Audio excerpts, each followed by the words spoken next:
All right, well, since it got a little quiet, hello and welcome to the first spring debate of the Lincoln Douglas Society titled States Should Ban Gender Transition Care for Minors, Yes or No. Thank you all for coming. For those of you who I have not yet had the pleasure of meeting, my name is Carter Balderson, and I run the Lincoln Douglas Society with Cameron Cox behind me here. It is great to see so many people. I mean, every time it's just remarkable how big of a turnout we get, and it means a lot to us. So thank you. Before I turn it over to Cameron to do a quick run of show and background about this debate, I just want to extend a couple thanks. First of all, Dean Hubbard, thank you for being here and for your continued support since day one. It means a tremendous deal to us, so thank you. As well for our trusty faculty advisor, Professor Thomas Crocker, who cannot be here today, but he has also been here with us since day one, and we thank him. Thank you to all the Lincoln Douglas Society Fellows that are either in attendance or not in attendance, and we're excited to induct two new members to the Lincoln Douglas Society family. And this is yet another special debate because it features a rematch of the first two debaters of our first ever debate back in the fall of 2023. So we welcome back with excitement Professor Lane-Steele and Christopher Mills. So we thank them for coming as well. And then lastly, I'd like to thank the Nelson Mullins Center for Professionalism and Professor Chambliss for partnering with us to sponsor the receptions. That is a great partnership that we value, so thank you. And with that, I'll pass it over to Cameron, and then we'll get this debate underway. Thank you. Bear with me for 2 seconds. I'm going to change the slide here so we can know what we're actually debating about. That's always helpful. So if I haven't met you before, my name is Cameron Cox, and I've had the pleasure of starting the Lincoln Douglas Society with my good friend, Carter Balderson. And Carter touched on this, but I would like to just give one more round of applause to all of our speakers, but also specifically Christopher Mills and Professor Lane-Steele. We kind of just presented them with this idea last year, hey, we're starting a debate society. You want to come and tell everybody in the public about your thoughts on abortion. And they showed up and did it, and they had no idea how legitimate this whole program would be. And we're now on our sixth debate, and you've come back to debate probably the next most controversial topic we're going to cover. And so cheers to you guys, and cheers to our debaters. And you haven't heard their remarks, but I know they're going to be great, so we can give them one preliminary round of applause.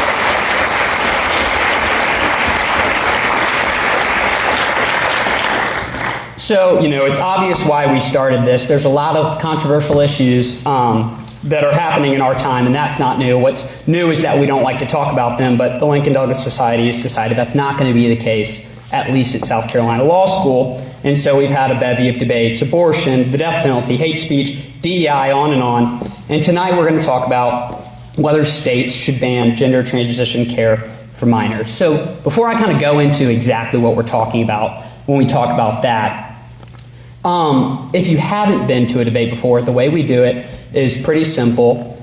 Before the debate, we'll put up a QR code and you'll vote. And you can vote yes or no or undecided. And you haven't heard anybody talk about the issue yet, so feel free to put undecided. You'll hear from our speakers, and then afterwards, you'll vote again after hearing their speeches and decide affirmatively yes or no. And so let's talk about what we're actually going to debate tonight. States should ban gender transition care for minors, yes or no? And because we're dealing with lawyers here, we have to stipulate facts beforehand. So what we're going to be talking about specifically, and it's pretty simple, most states that have done this have passed a bill similar to Tennessee's. The reason we're talking about Tennessee's is because that is the one that's specifically being challenged at the United States Supreme Court now. So back in 2023, Tennessee adopted this law, the prohibition on medicinal procedures performed on minors related to sexual identity. And so what it prohibits is the administering or offering to administer of what we know as gender transition care. And so that's pretty much any sort of surgical, puberty blockers, or hormone therapy that is used to allow a individual to identify or present themselves as a gender opposite of their sex assigned at birth. And this prohibits it strictly for minors. It's allowed for anybody 18 and over in Tennessee. And there's just two relevant exceptions.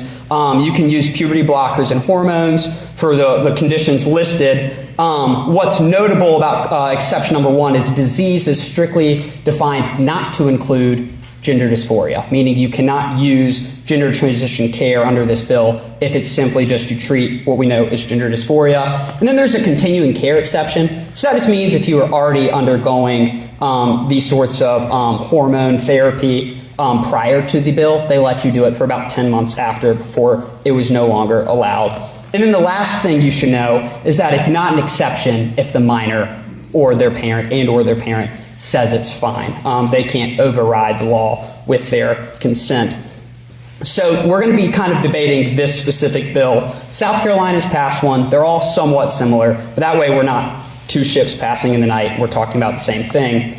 So you've heard enough from me. What I want to do is just quickly tell you the run of show here. Christopher Mills, who's going to be debating for the proposition, will introduce the case for his side, 12 to 15 minutes, followed by Professor Lane-Steele. And then Josh Strickland will come up and continue the case for the proposition, followed by Alex Lingle. And then we're going to have a rebuttal section at the end. And this is going to be a little different than how we've done in the past. Christopher and Professor Lane-Steele will come up here. They each get 6 minutes, but when Christopher leads, he has the option to reserve 1 to 2 minutes at the end for just a final point he can make. And so with all of that in mind, I think it's time for us to decide, and you'll decide, whether or not states should ban gender transition care for minors. So if you'd like to cast your preliminary vote, like I said, feel free to put undecided if you're not sure. We didn't bring all of these great speakers here for fun, so I'm sure they have something to say that may contribute to your thoughts on the subject.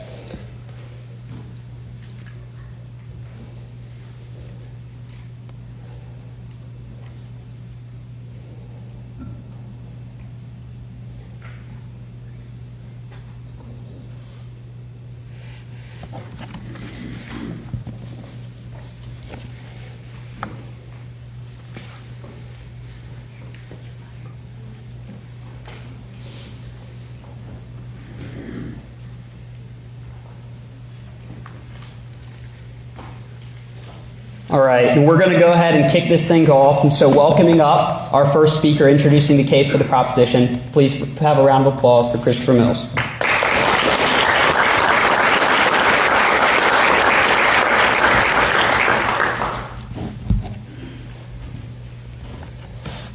Well, thanks for having me back again. It's always a treat to be speaking here. And it's particularly nice to be back with Professor Lane-Steele, who, as the folks before me mentioned, had engaged in our discussion last year about abortion. The folks did not mention that she prevailed in the vote in that discussion, but I'm hoping that maybe a student can get me over the hump this time.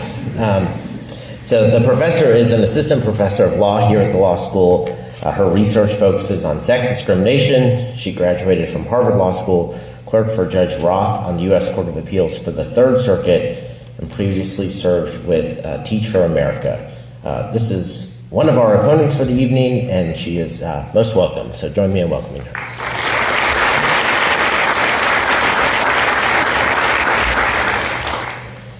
I'd like to introduce somebody else whose story was conveyed in a recent court decision. Her name is Sydney Wright. As a teenager, her father kicked her out of the house after he learned that she was attracted to women, and Wright began questioning if she was really a man.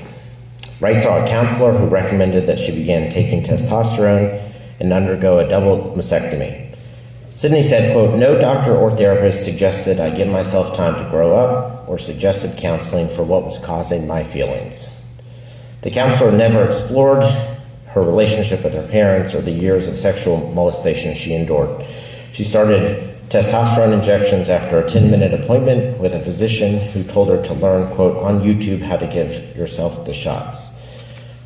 Testosterone caused her voice to deepen permanently. She gained 50 pounds and became pre-diabetic. After a year, her blood thickened, her red blood cell count increased, and she developed a blood disorder that could lead to heart attack and stroke. After a year of this, her grandfather asked her to take a break. Her grandfather never cared how I looked, she said, but he was worried about her health. Wright agreed to take a break and decided for counseling instead of hormones. She still suffers negative side effects from the massive doses of testosterone that she was on. Her gynecologist told her she may never be able to have children. There are many stories of others who were similarly and irreversibly harmed by the drugs and surgeries we're discussing here tonight. So I'd like to turn to introducing those drugs and surgeries because many of you may not be familiar with them. Gender dysphoria is the psychiatric condition that is the focus of the discussion. It's characterized by mental distress associated with identifying as a gender different from one's sex. It is not the same thing as being transgender. Most transgender people or people of other gender identities do not have gender dysphoria. Rates of gender dysphoria are rising sharply. 2021 saw 3 times more diagnoses of gender dysphoria among minors than 2017. Historically, gender dysphoria arose in children, primarily young boys. Now it is overwhelmingly presenting in adolescent girls. The United Kingdom reports that the number of adolescent girls seeking sex transitioning exploded over 4,000% in the last decade. We don't fully understand the rise in gender dysphoria or the change in patient population.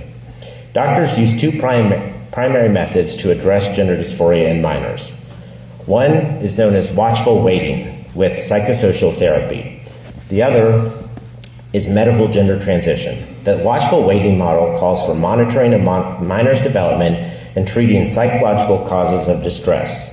If left untreated by medical interventions, gender dysphoria historically has gone away on its own for the large majority, about 85% of children who presented with gender dysphoria. Psychosocial therapy involves counseling that seeks to identify and address the cause of dysphoria and any other mental conditions. Psychotherapy is not conversion therapy. The goal is to alleviate distress, not change a person's gender identity. The medical pathway is different. It came into use in the late 1990s in children. It consists of 3 primary components. First, puberty-blocking drugs for those in early puberty. Second, cross-sex hormones, so massive doses of estrogen in males or testosterone in females. And then last, surgeries, both top surgeries and bottom surgeries.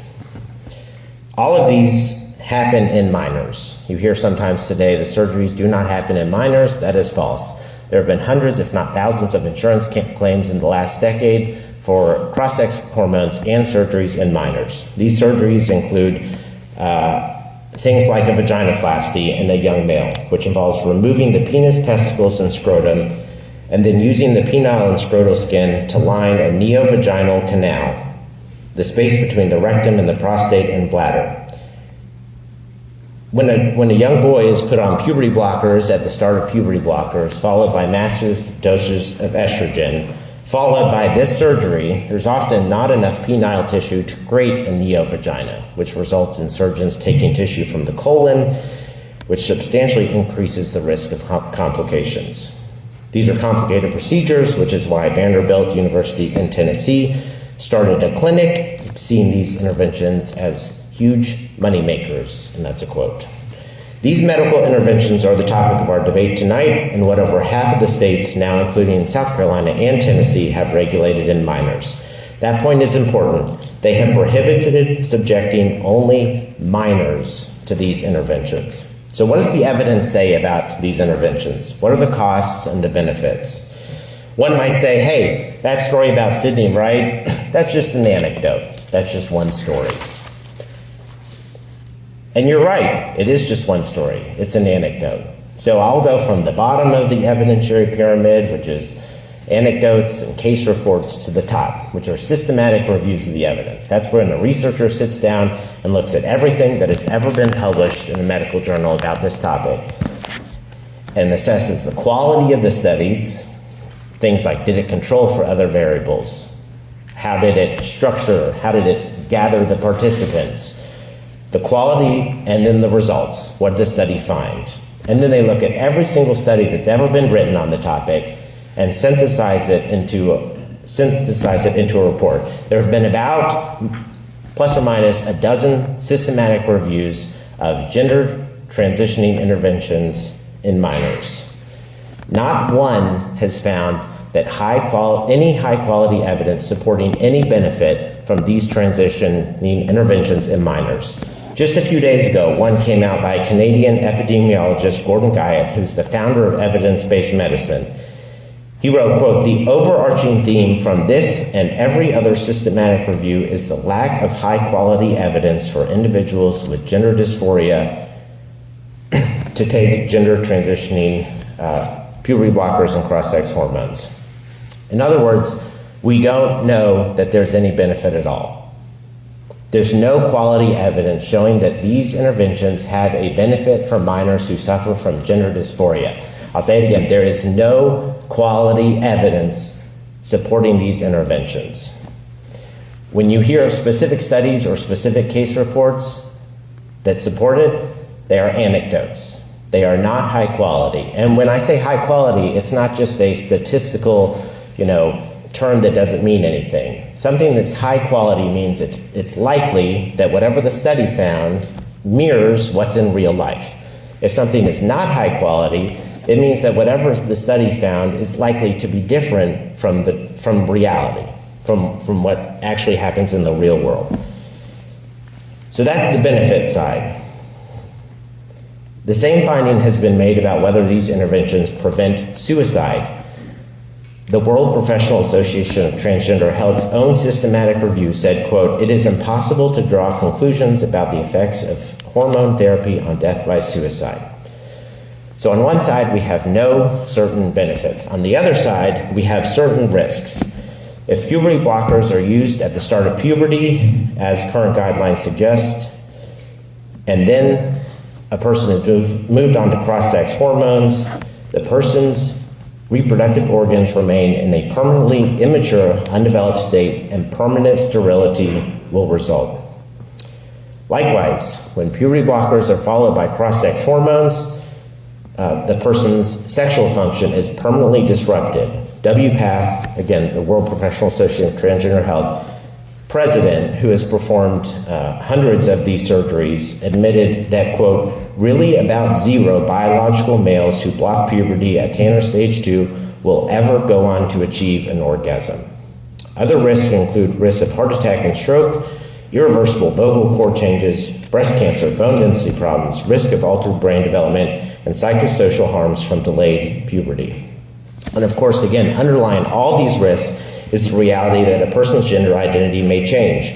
Historically, the desistance rate for gender dysphoria has been over 85%. So what is our position in this debate? We ask only that children have the opportunity to make these significant lifelong decisions once they can fully appreciate issues like their own fertility and sexual function when they are an adult. Just as many states and the American Academy of Pediatrics say children should not be able to get a tattoo because of their limited decision-making capacity and because their parents cannot substitute for making such a life-altering decision, they should not be subjected to these experimental treatments with no certain benefits and certain risks. This is why many European countries have sharply restricted these interventions. Health authorities in Sweden, Finland, Norway, and the United Kingdom have all concluded, quote, "The risks of puberty blockers and cross-sex hormones currently outweigh the possible benefits." So the question now is, can a state constitutionally pass a law like this? The other side will argue that such laws violate the Equal Protection Clause. As most federal appellate courts have agreed, they do not. The default constitutional rule is that states may protect the health and welfare of citizens. Hence, for instance, laws that prohibit minors from getting tattoos or riding jet skis or driving cars. The medical field, too, commonly requires such regulation. After all, the FDA tells us all the time whether we can or can't take a drug. And there's more negative examples. Opioids, smoking, eugenics, thalidomide, all aspects where the American medical industry said, this is great, this is good, you should do it, and they were wrong. And the government stepped in to protect citizens from doctors who are more interested in either their own finances or ideology than in their patient welfare. Nothing in the Constitution prevents states from acting to protect children in this way. First, if what matters is the original public meaning of the Constitution, and the Supreme Court has said that is what matters, the Equal Protection Clause is limited to discrimination based on race. Applying intermediate scrutiny to sex classifications is an invention of the 1970s and has no basis in the original meaning of the Constitution, nor is it capable of principled resolution.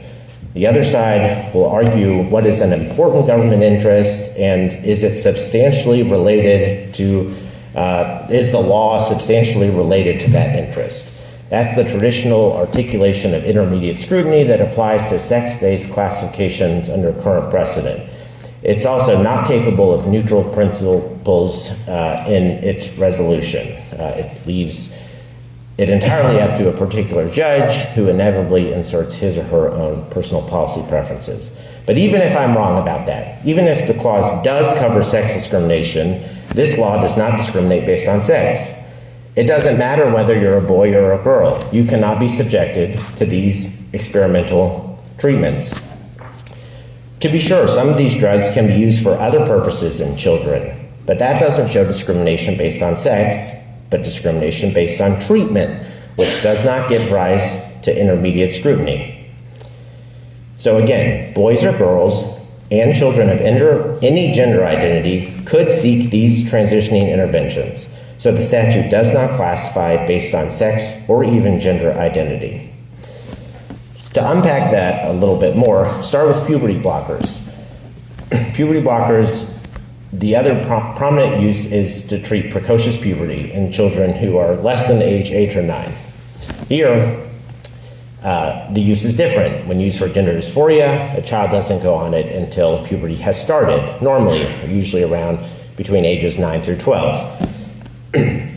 It's not the same intervention. And boys or girls, neither one, can access puberty blockers as a treatment for gender dysphoria, but both can access puberty blockers as a treatment for precocious puberty. There's no sex discrimination. The sexes are treated exactly the same. Any other conclusion, in other words, concluding that this is sex discrimination would render the law absurd. It would mean that certain treatments that depend on biological sex can never be regulated. It would make it unlawfully discriminatory to offer testicular exams only to boys or pap smears only to girls. It is not the same treatment when used in a boy or a girl. Providing a girl with a boy's level of testosterone is a different treatment from providing a boy testosterone to correct an endocrine disorder. The purpose is different. Confirming this point is the remedy that the plaintiffs in these cases have sought. They don't ask the state to equalize treatment options by making a procedure given to one sex available to the other. In other words, they don't want the government to treat boys and girls the same. Rather, they want to force the state to either ban puberty blockers and hormones for all purposes or allow them for all purposes. That reiterates that the discrimination in this law is purpose and age, not sex.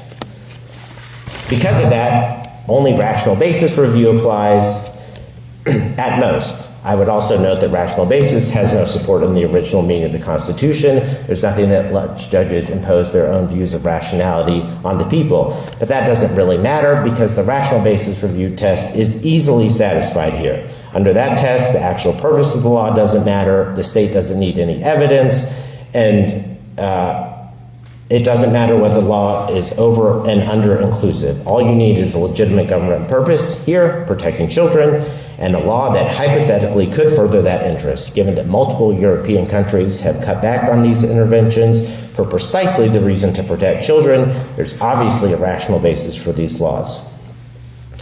So for these reasons, I'd ask you to vote yes on the proposition before you this evening.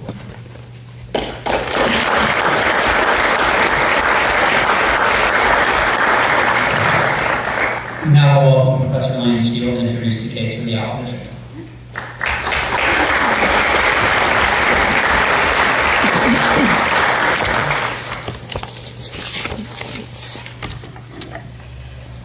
Turn on my mic here.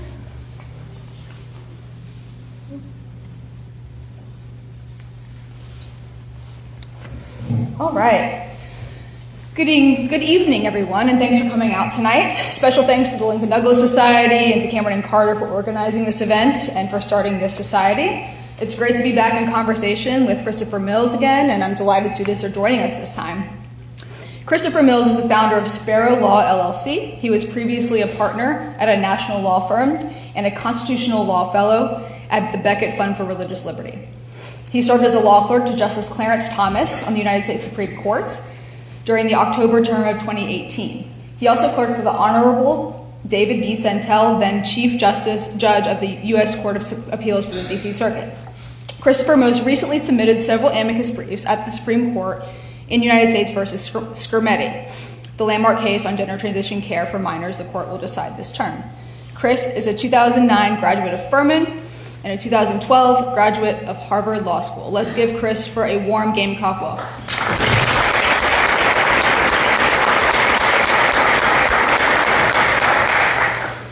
Joshua Strickland will be Mr. Mills' debate partner tonight. Joshua Strickland is a second-year law student at the University of South Carolina Joseph F. Rice School of Law. Joshua studied at Limestone University in Gaffney, South Carolina, graduating from the honors program with a BA in criminal justice in 2023.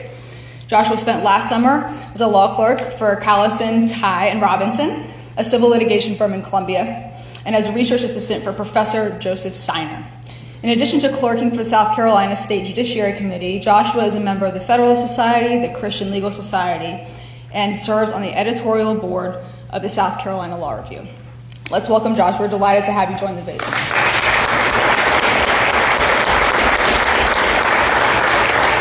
All right.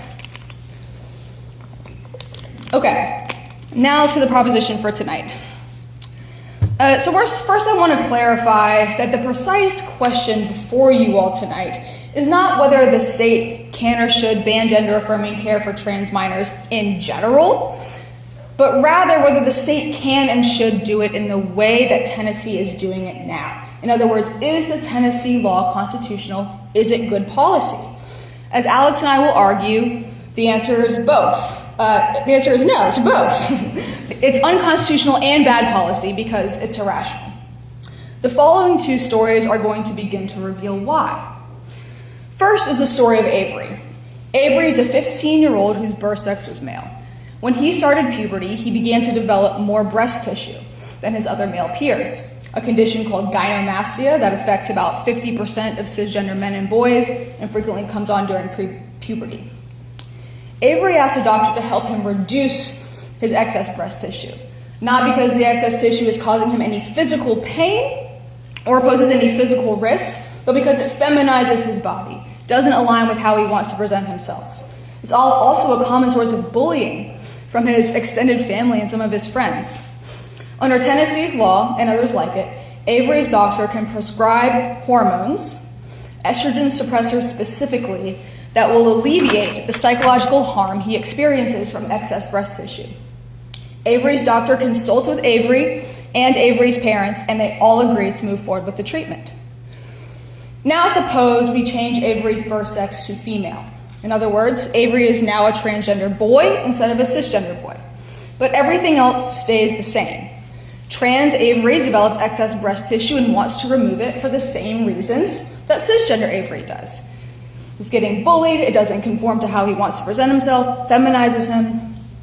These laws ban the doctor from prescribing trans Avery the exact same hormone, the exact same risk, for the exact same reason. Even though Avery's doctor, Avery, and Avery's parents all agree that this is the best decision for Avery, Tennessee says it knows better. The same is true for other types of gender-related care. Each year, between 4,000 and 5,000 cisgender girls under 18 get breast augmentation surgery in order to align their body with their sense of self. But trans girls cannot, even though it's the same procedure, breast augmentation, for the same reason, gender affirmation. Cis girls with visible facial hair can take hormonal medication for the sole purpose of removing it. Trans girls can't. Same purpose, same medicine, same risk, same side effects. It's irrational to allow cis minors to receive the exact same treatment the state bans for trans minors, particularly in light of the fact that most of the minors who seek out this care are cisgender. The second story involves an infant, Claire, and her parents. Claire is intersex and was born with ambiguous genitals. In other words, they don't resemble a typical penis or vagina.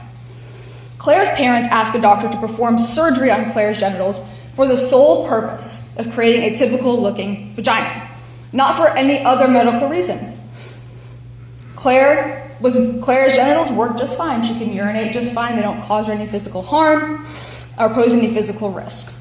And yet the laws allow the doctor to perform this unnecessary genital surgery on Claire, putting her at risk of genital dysfunction, scarring, loss of sexual feeling, chronic pain, emotional distress, particularly due to its non-consensual nature. Even though these laws ban much less invasive and less risky treatments for trans minors, these laws do not ban these procedures. Indeed, they have an explicit carve-out in the statute allowing them. Permitting non-consensual and unnecessary surgeries on intersex infants' genitals while banning all gender transition care for minors is irrational. I ask you to keep these two stories in mind as Alex and I march through our legal and policy arguments, and we hope we will convince you to vote no on the motion. So first, I'm going to argue why these laws are unconstitutional. Then Alex will tackle some related legal and policy points. Okay, so this law violates Equal Protection Clause. Right? So first, to address a couple of points that my friends on the other side said. We agree that states can certainly regulate medicine, but within the confines of the Constitution, there are no special equal protection rules for medical treatment. Also, it is well established that intermediate scrutiny applies to sex discrimination, that the Constitution, Equal Protection Clause, covers sex discrimination. Right? To conclude otherwise would override decades of precedent back to the 1970s. The Supreme Court has never said anything close to that. Okay, so to be sure, not all regulations on gender-affirming care for minors are unconstitutional, but this law is. It violates principles of equal protection doctrine that are fundamental. Okay, so the first question here is what level of scrutiny applies. Right? And the Supreme Court has repeatedly said over and over that laws that treat people differently based on their birth sex trigger intermediate scrutiny, and this is exactly what these laws do. They treat people differently based on their birth sex. Most obviously, birth sex determines whether a minor can get access to a treatment. In Avery's example, Avery's birth sex is what determined whether he could get the hormones or not.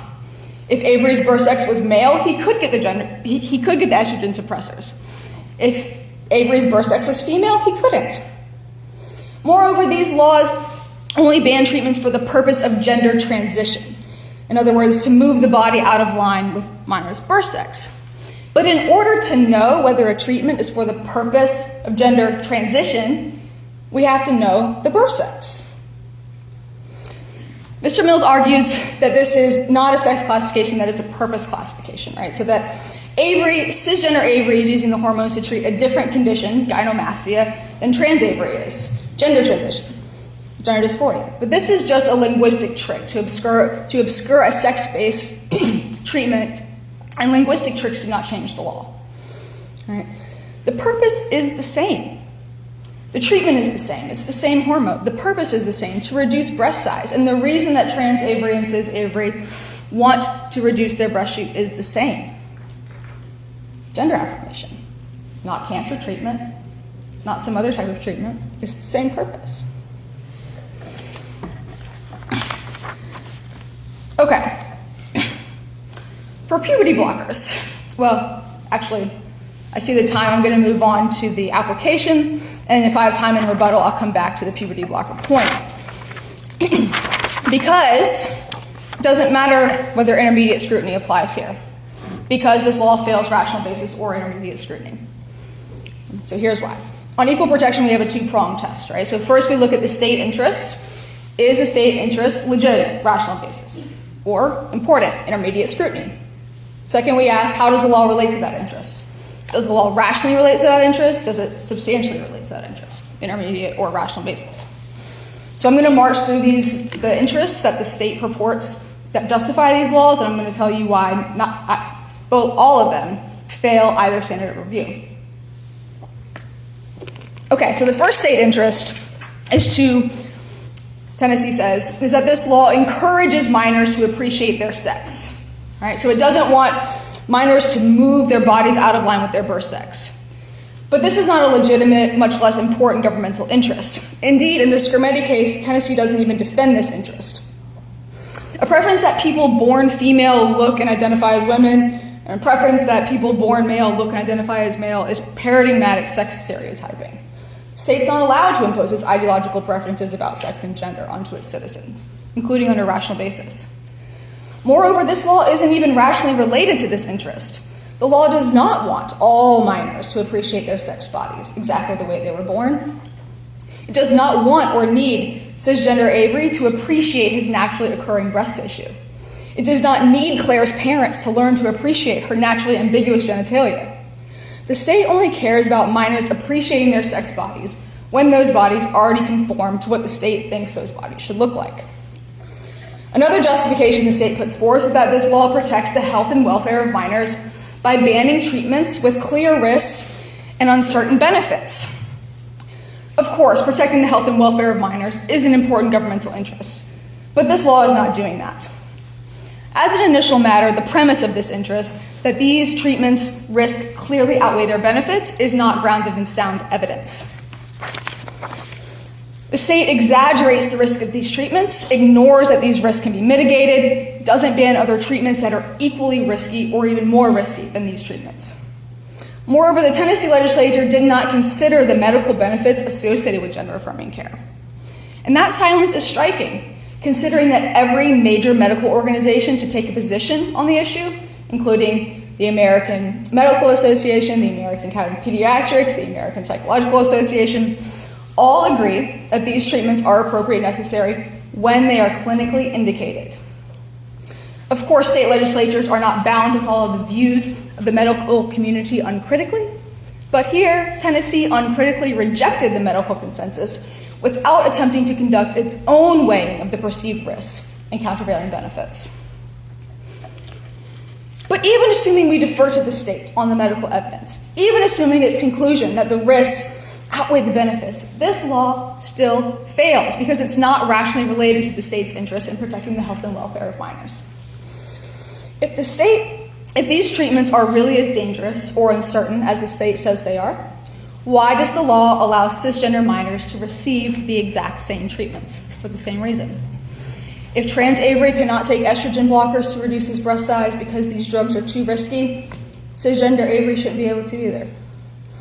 Not banning these treatments across the board undermines the state interest. And considering the fact that over 90% of minors who get these treatments are cisgender, this law is shockingly under-inclusive. The state also minds its interest when it explicitly exempts treatments that have high risks and no benefits, like the one at issue in Claire's story. Allowing a doctor to perform non-consensual genital surgery on baby Claire does not benefit Claire, but it comes with all sorts of risks. Very thirsty tonight. Additionally, one specific risk the state focuses on is the one related to regret. That minors are going to regret the decision to transition, and that therefore these blanket bans prevent the harms related to desistance or detransitioning. But these laws are not rationally related to this interest either. First, the regret concern only applies to treatments that are hard or impossible to reverse. If a treatment is easily reversible, we don't need to worry about regret. So this interest cannot support the parts of the law that ban puberty blockers and most hormonal treatments. Once someone stops taking puberty blockers, they go through puberty. Once someone stops taking cross-sex hormones, their endogenous hormones will take over. Second, if the state is really worried about regret from irreversible treatments, why does it allow non-consensual, unnecessary, and irreversible genital surgery on babies like Claire? Many intersex minors grow up and wish their parents had not chosen to have doctors perform that surgery on their genitals when they were infants. And why does the law allow cis minors to have treatments that have higher regret rates than those given to trans minors? For example, there's a 9% regret rate among cis girls and women who have breast augmentation surgeries. Why is the state not worried about regret here, where regret is more likely, significantly more likely, than with gender transition care? Moreover, the state acknowledges that, I'm running out of time, so let me back to the end. I'll save that for rebuttal. Okay, at bottom, these laws do not serve any legitimate interest. The state claims it's interested in protecting minors from risky or uncertain treatments, but then it bans these treatments only for trans minors, even though trans minors make a tiny percent of the people who get this care. So is the state really worried about the medical risks of this care, or is the state actually interested in enforcing its ideological preference that minors be cisgender, not transgender?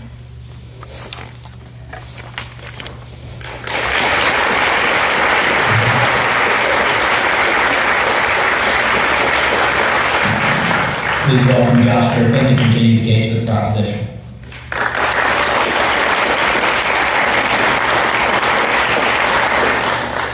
Thank you very much.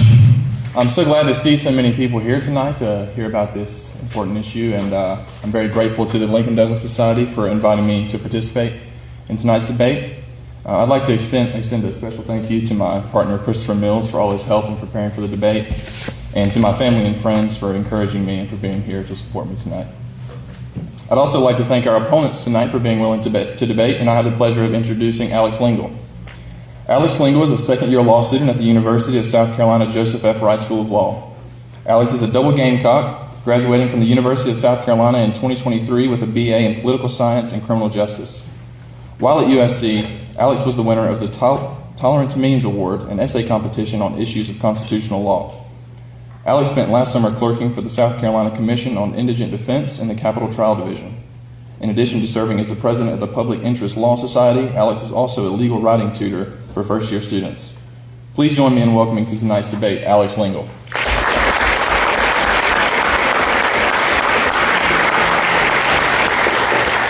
So we've heard a lot tonight about whether or not a state can ban gender transition care for minors, but I'm specifically going to talk about why states should do so.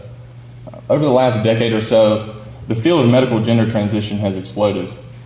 Not too long ago, almost no one had ever even heard of it, but in the past 15 years, the U.S. has gone from 0 pediatric gender clinics to over 100. This, among other things, has caused the issue of medical gender transition interventions, especially in children, to rise to the top of our national political discussion. Everyone wants children who suffer from gender dysphoria to get the care that they need. These children are among the most vulnerable, suffering from disproportionate rates of developmental disabilities, autism spectrum disorder, and prior histories of psychiatric illness and trauma. To help them, we can't lose sight of the first rule of healthcare: first, do no harm. Instead of care, what these children often receive are experimental and life-altering drugs and surgeries. They're told that they've been born in the wrong body and that the only solution is to physically transition to appear as the opposite sex. Because these treatments are lacking in scientific support, and because of the extreme lifelong effects they have on vulnerable children, I urge you to vote yes on tonight's proposition. Now, we've already heard now, and we commonly hear, that there's a scientific consensus that transition treatments are safe and effective. The leading and most powerful professional organization on transgender care, the World Professional Association for Transgender Health, or WPATH for short, consistently claims that the science is settled. But the only thing that the science is settled on is that the evidence for the safety and effectiveness of medical transition is severely lacking. As we heard from Christopher, there have been about a dozen systematic reviews of evidence conducted so far on medical gender transition. All of the systematic reviews that have been conducted have unanimously concluded that the available evidence for the safety and effectiveness of medical gender transition is low quality or very low quality. What we do know is that a vast majority of children who experience gender dysphoria will no longer experience it once they go through puberty. Well, what is the first treatment that children with gender dysphoria currently receive? Puberty blockers. The treatment is designed to prevent the cure. This ensures that these children will never get over their feelings of gender dysphoria, or at least that they will have a significantly harder time doing so. Over 95% of kids put on puberty blockers will be progressed to cross-sex hormones, but providers generally don't tell patients about the risks of cross-sex hormones and surgeries when they start them on puberty blockers.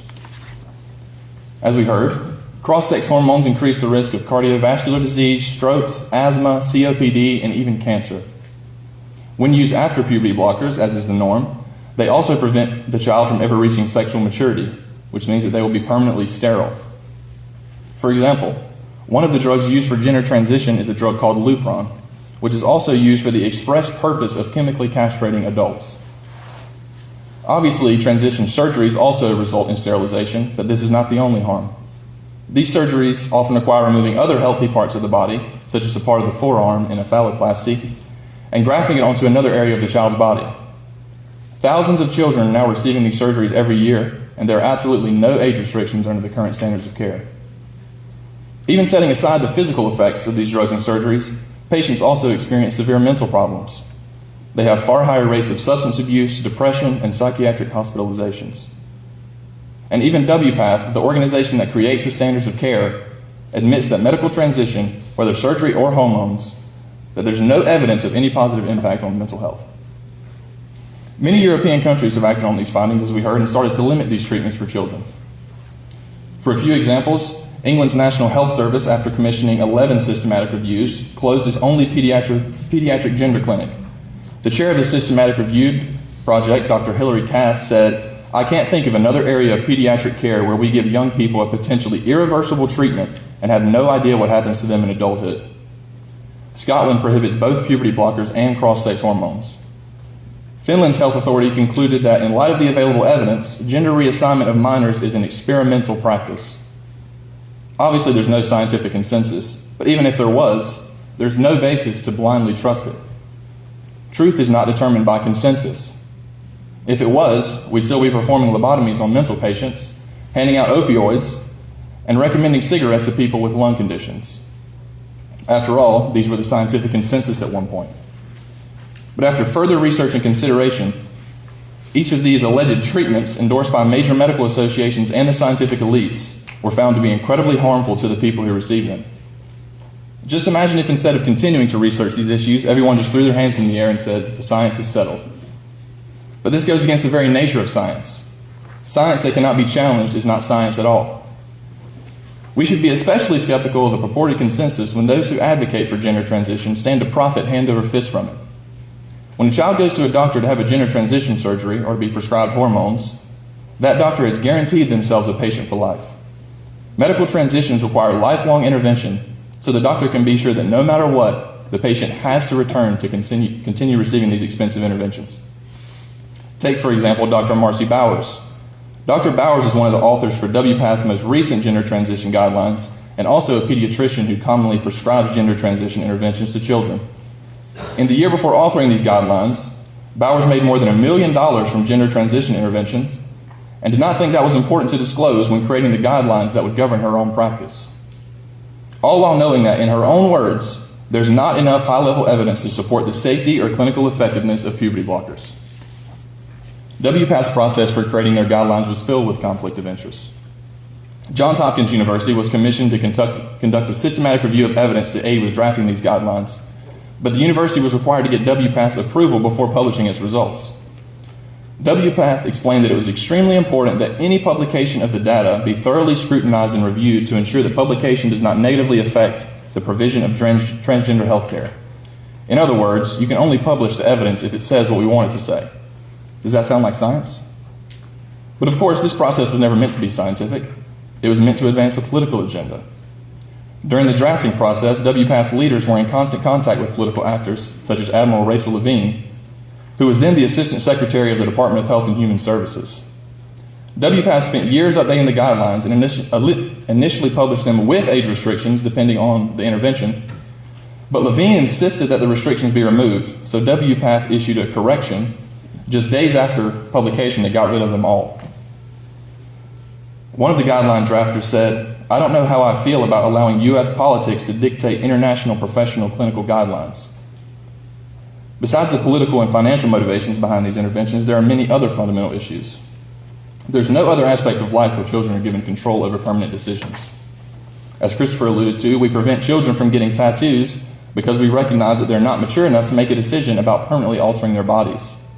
We prevent children from drinking alcohol and smoking cigarettes because we recognize they're not mature enough to make decisions that affect their long-term health. For gender transition, one might say that it's not the children who are given control over the decision, but the parents. But even WPATH admits that these interventions are given based on the child's wishes. Even if it was true that the parent has the final say, the child cannot possibly give their informed consent. How can a child decide that they never want to have children of their own? How can a child consent to removing healthy parts of their body? One final thing I would like to address is a question we always hear. Why do you care? It doesn't affect you. It's their life, so why do you care so much? But of course, we would never apply this line of thinking to other issues.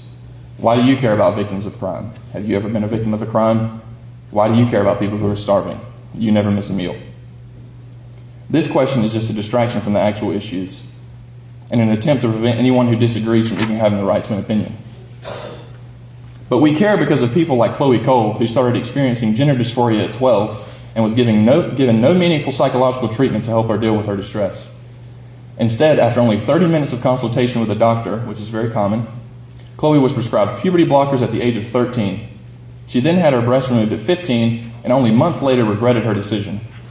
Unfortunately, Chloe is not alone.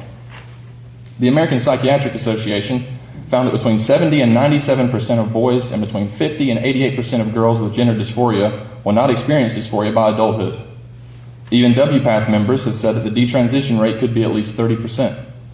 So this is a massive population that we will be permanently sterilizing and rendering sexually non-functional if we don't act to protect them. This is the root of the problem. We're allowing children to undergo permanent life-altering surgeries and treatments. For many, if not most kids, there's no coming back from this. There's no restoring their removed reproductive organs. There's no restoring them from infertility. And we have no idea if they will decide in the future that they made a mistake. This is why our proposition is simply that these children wait until they are adults before they make such important decisions. We require it in all other aspects of life, and we should require it here too. We simply cannot afford to gamble the future physical and mental health of our children on the faulty science pushed by financially and politically motivated organizations. Instead, we should provide these children with the psychological therapy they need to alleviate distress. This therapy works, and it has no lifelong risk to a developing child. Especially when it comes to children, we must always follow the most basic rule of healthcare. First, do no harm. For these reasons, as to tonight's proposition, should states ban gender transition care for minors, I urge you to vote yes. Thank you.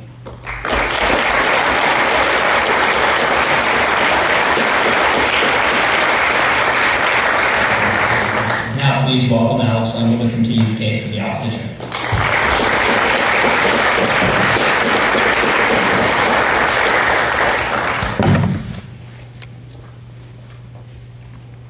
Good evening. Oh, there she goes. Good evening. I'd like to start by thanking Josh for that wonderful introduction and the Lincoln Douglas Society for hosting tonight's debate. It seems everyone has been introduced at this point, so I'm just going to jump right into it. I'd like to start by highlighting something I have in common with my opposition, a deeply rooted desire to protect our youth from irreversible and lifelong harm. The Trevor Project noted an up to 72% national increase in suicide attempts in a survey of over 61,000 trans children. Not depression, not suicidal ideation, suicide attempts. And why is this? The study found a direct causal relationship between this trend and the enactment of anti-trans laws across the nation. The state and my opposition choose to focus on a different lifelong risk. They claim they want to prevent the alleged pain associated with detransition of trans minors later in adulthood. The Journal of Clinical Endocrinology published the largest study to look at detransition rates in America and found that it is rare and widely misunderstood. In a sample of over 27,000 people who had received gender transition care, only 8% had ever detransitioned, which is approximately 2,200 people. This phenomenon was not the result of people regretting gender-affirming care received as a minor, nor was it the result of people changing their minds later about being trans. Rather, the study found that almost every person surveyed who detransitioned did so because of pressure from a parent, discrimination, or difficulty finding employment. Of these people, a vast majority of them reported overcoming these outward pressures and retransitioned again. The study went on to find that the true regret rate of gender-affirming care in America is 0.4%. The average regret rate for all surgery is around 14%. So should we start banning other procedures that a small fraction of the population regrets? If so, I suggest we start, ironically enough, with one of the most common forms of gender-affirming care for cisgender people, plastic surgery, which has regret rates ranging from 30 to 40%. Additionally, extensive research has demonstrated that gender-affirming care has critical benefits. A study published by the American Medical Association found that teens who had access to hormones and puberty blockers over the course of a year demonstrated a 60% lower chance of depression and 73% lower chance of self-harm or suicidal thoughts than those who did not have access to the same care. The Pediatrics Journal demonstrated similar findings when it published work by Harvard Medical School researchers in 2020 that was the result of a sample of over 20,000 trans adults. The sample asked whether the individual had taken puberty blockers as a teenager, and if not, would they have wanted to. Results demonstrated that those who did not take puberty blockers as a teen demonstrated lower rates. Results demonstrated that those who did take puberty blockers as a teen demonstrated lower rates of lifelong suicidality. Similarly, a 2021 study conducted by the Trevor Project of over 5,000 trans minors found that minors who have access to gender-affirming care demonstrated statistically significant lower rates of depression and suicidality than minors who desired gender-affirming care but were denied access. I am not arguing that trans kids should be able to get whatever treatment they want whenever they want. What I am here to tell you is that gender-affirming care is similarly situated in terms of risks and research to other types of care we already permit minors to undergo regularly. Tennessee, the home state of the Scarametti ban, already permits many procedures for minors with significantly worse risks. The state permits the use of growth hormones to treat idiopathic short stature, including potential risks of cancer and hemorrhagic stroke. It permits the use of mood stabilizers to treat minors with bipolar disorder, including potential risks of menstrual abnormalities, infertility, osteoporosis, obesity, and reductions in bone mineral density. And it permits the use of antidepressants with potential risks of increased suicidality and sexual dysfunction. Despite these risks, the state still chose to leave the decision about care to the child, parents, and medical experts, which leads me to ask, why has the state singled out trans children? My opposition tells you that we should not trust the medical community despite its overwhelming consensus that gender-affirming care is good. Why? Because these professionals profit off of providing gender-affirming care. Or because the medical community has been wrong before, so we should never trust it again. If your doctor told you that you had cancer, would you denounce them as profit-hungry and refuse treatment? Better yet, how would you feel if you accepted their recommendation but were told no by the state because it thinks your doctor is profit-hungry? As lawyers and law students, we are better situated than most to empathize with the plight of medical experts here. What are we if not professionals seeking to use our specialized expertise to help people? Do we want our clients suddenly mistrusting us simply because we profit from their services or lawyers have been wrong before? No, of course not, and I urge you to trust doctors who have sworn an oath, much like us, to advocate the best they can for their patient. Against the advice of medical experts, my opposition argues that this issue should be left to the state legislature. They caution against judicial and federal interference, but this is in direct opposition to the intentions of our founding fathers. In Federalist 10, James Madison touted the ability of the federal government's enlightened views and virtuous sentiments to render inferior the local prejudices and schemes of injustice of the states. Alexander Hamilton in Federalist 78 further asserted the role of the federal judiciary is to protect the minority from the majority, and further said that the courts of justice are to be considered as the bulwarks of a limited constitution against legislative encroachment. Even still, the state would disagree with these founding fathers and instead posit that this function falls squarely on the shoulders of the legislature. What would happen if we did leave this matter to the legislature and cautioned against judicial interference? What other laws would this give way for?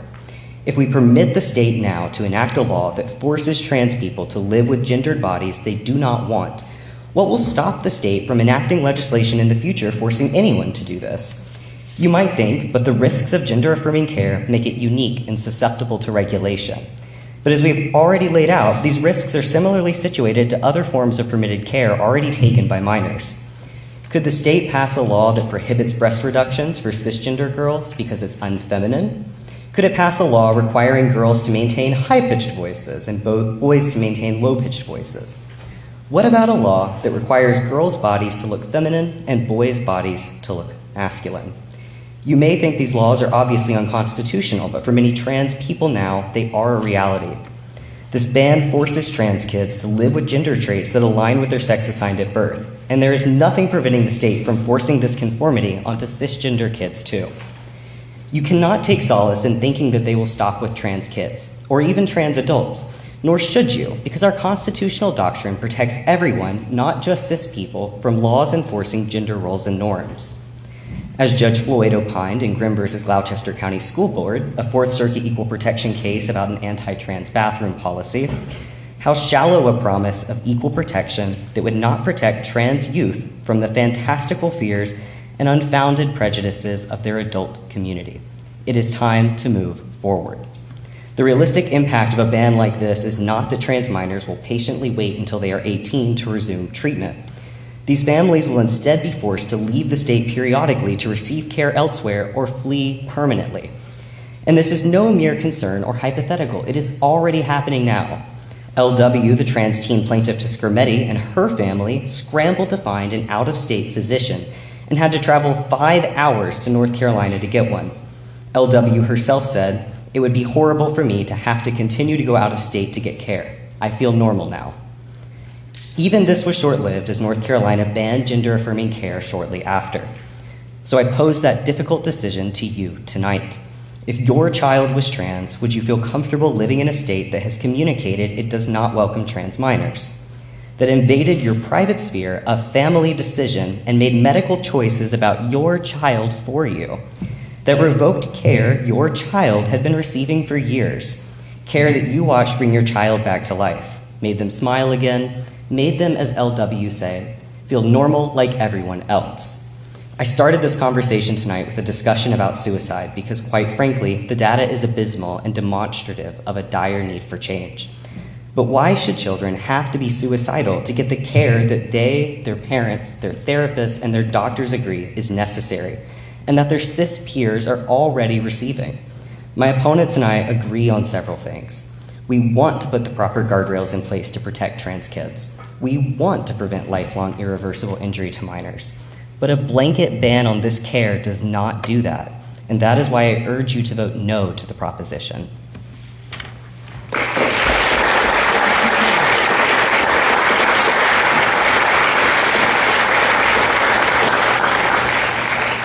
Thank you. Now we'll welcome both Christopher and Professor Lane-Steele up to the podium for the rebuttal portion. Just a reminder, each of you will get 6 minutes. Christopher, how much, if any, time would you like to reserve for your final remarks?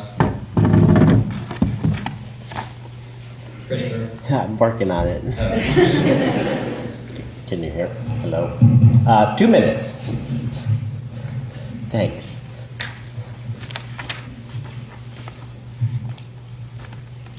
So my friends on the other side were conspicuously silent about the worldwide medical experts. Why not listen to European countries? Why not listen to the experts in the United Kingdom who conducted 6 systematic reviews and concluded, quote, "I can't think, as Josh said, I can't think of another area of pediatric care where we give young people a potentially irreversible treatment and have no idea what happens to them in adulthood.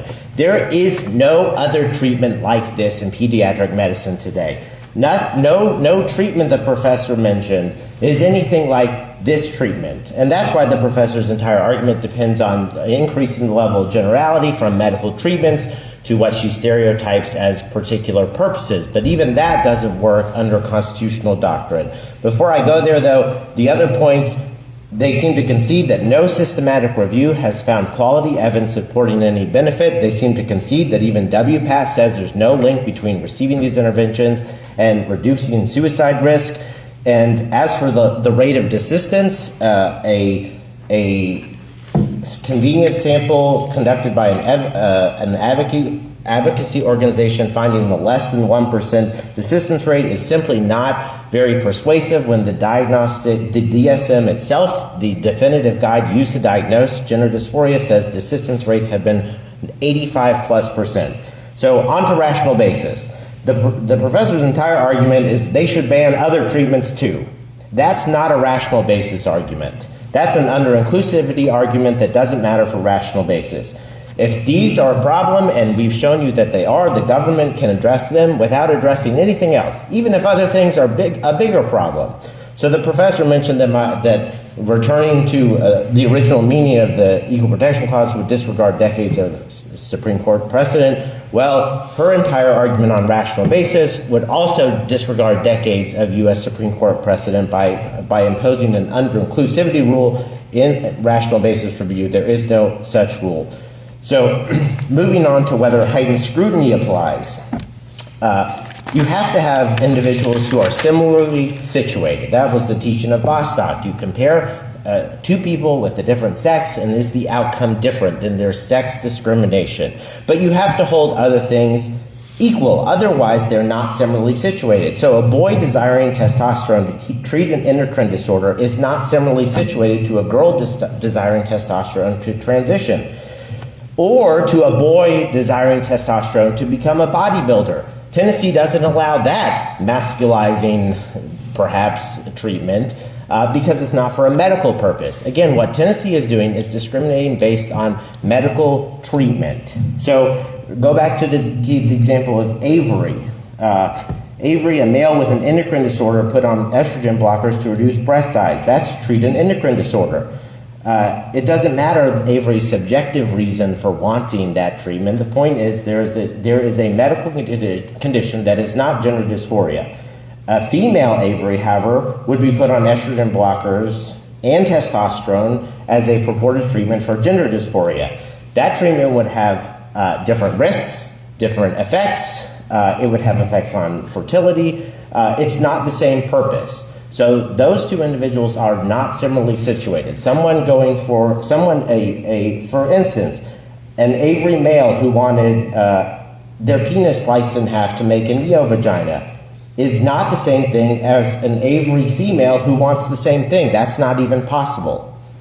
So the point is, the law discriminates based on purpose. It does not discriminate based on sex, and you can't change the law's purpose-based discrimination to come up with a sex-based discrimination so that you can get into intermediate scrutiny land. But even if we were in intermediate scrutiny land, we would prevail because of the government's substantial interest in protecting children and because there is no evidence supporting these interventions. I urge you to vote yes.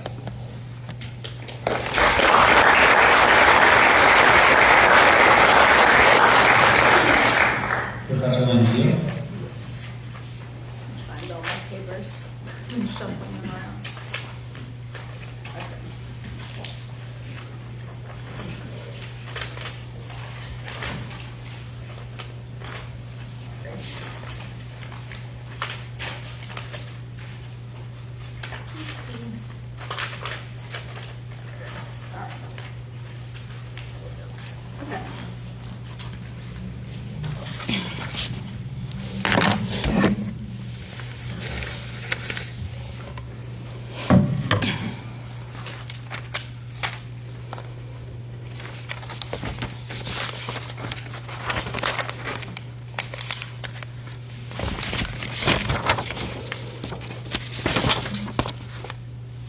Okay, get my mic on.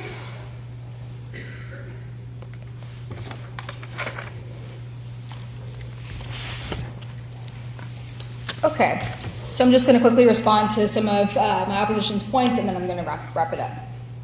Okay, so my opposition is certainly correct that rational basis does not require as tight a fit, right? So a law can be much more under-inclusive under rational basis than intermediate scrutiny, but there are many Supreme Court cases that have concluded under rational basis that a law is unconstitutional because it doesn't meet prong 2. It's not sufficiently tailored. Claiborne, Romer, Windsor, can go on. Second, on the purpose argument, right? It's a purpose-based classification, says Mr. Mills. But the only purpose this law bans on its face are treatments for the purpose of gender transition. That bakes the sex classification itself into the banned purpose. The purpose and the sex classification are the same thing, triggering intermediate scrutiny under well-established Supreme Court precedent. On the medical evidence, to be clear, we do not concede that there isn't robust scientific and medical evidence supporting our position, that doctors and parents and children should be able to decide together in an individualized manner what's best for them. And it's true that some European studies have come to different conclusions than the American Medical Association, American Psychological Association, American Association of Pediatrics. But even so, even based on these European studies, none of these countries has gone as far as Tennessee. None of them. Even in light of this somewhat contradictory evidence, which has been undermined, by the way, by many other countries. But even based on that evidence, it hasn't gone as far as Tennessee has. It hasn't banned across the board. It hasn't banned hormones, puberty blockers, and surgery, without exception. Instead, what do these countries do? They tailor their laws and their regulations to the specific risks and benefits of those specific treatments. That's what rational lawmakers do. They look at the evidence and they tailor. That's not what Tennessee's doing. Okay.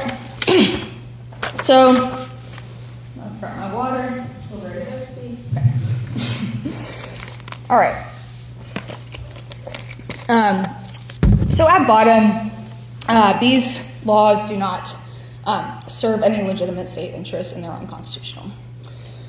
I understand that many of you might have walked into this room tonight with concerns about minors receiving gender transition care and think the state should be able to regulate it. We don't disagree. The Constitution allows the state to regulate gender-affirming care, but Tennessee cannot regulate it in the way it is doing now, imposing a blanket ban on care only for trans minors without any exceptions and without a sound basis of evidence and without any tailoring. Regardless of your policy views on gender transition care, I urge you to vote no on the motion because it's clearly unconstitutional.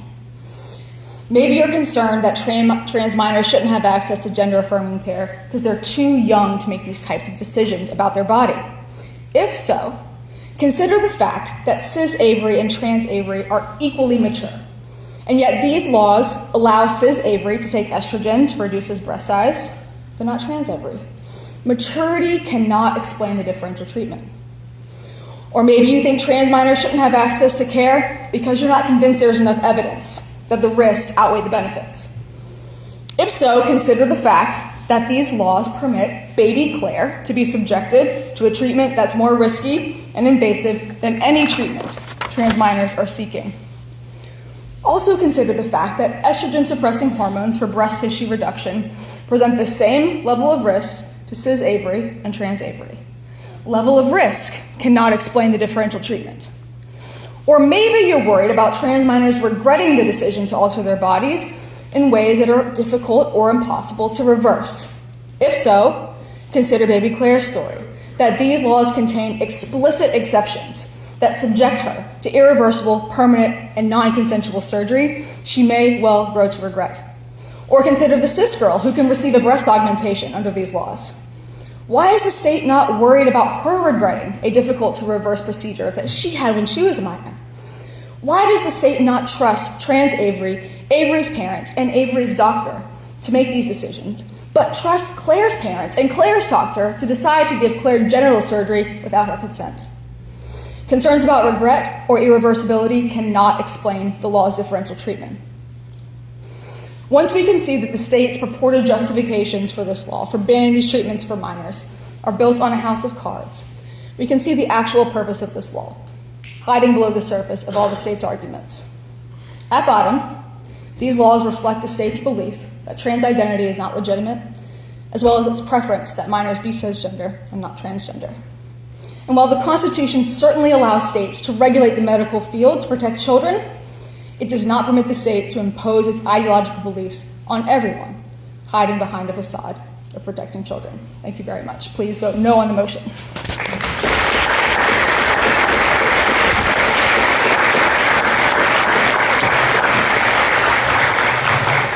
Christopher Mills, the final 2 minutes of rebuttal. Quickly on the evidence, the AMA, the APP, the AAP, the APA, and no other American medical association has conducted a single systematic review of the evidence. So when my friends on the other side say the European studies, what they mean is the only systematic reviews that exist. And every single one has found that there is no quality evidence showing a long-term benefit. That's why Scotland, contrary to what you just heard, has banned all of this. That's why the United Kingdom has banned puberty blockers. Again, this idea that as entire European countries back off these treatments, it is irrational for Tennessee to do the same is fundamentally unserious. The professor says that it bakes sex classification in by banning transitioning treatments, but even the Biden administration's lead lawyer told the Supreme Court that a drug that was only used for transitioning, if a state prohibited the use of that drug, it would not be a sex classification. Instead, their argument, just as their argument here, depends on mashing up different medical treatments and saying they are the same, that have different purposes, different risks, different purported benefits, and are used at different times. Puberty blockers for precocious puberty, used under age 9. Here, used over age 9. There's not the same purpose, there's not the same treatment. Because there's no medical diagnosis that can tell whose dysphoria will persist into adulthood and whose won't, there's no feasible way for states to protect children other than preventing their use until adulthood. Again, that is all Tennessee asks to do, to recognize that the medical evidence about these interventions is so weak and so new, unlike all the other treatments that the professor mentions, that we should wait until a child reaches 18 and can meaningfully say, do I want to compromise my long-term fertility? Do I want to compromise my long-term sexual function? Do I actually have an identity that differs from my sex? Or was that simply a psychological phase that I've now grown out of? With treatment and counseling and support, those minors can be helped to reach adulthood and then make an informed decision. I urge you to vote yes.